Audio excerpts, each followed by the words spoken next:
воевал за нас при царе Сауле. Мы знаем, что сам Бог хочет, чтобы ты был царем над Израилем». Давид был очень рад слышать речи старейшин. Израильские племена часто воевали друг с другом. То, что народ наконец объединился, не могло не радовать Давида.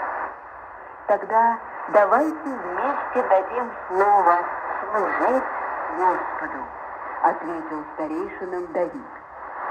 Все с этим согласились, а потом Давид и старейшины Израиля долго говорили и молились вместе. Они обещали Господу, что станут жить в любви и добре, так как Он велел своему народу.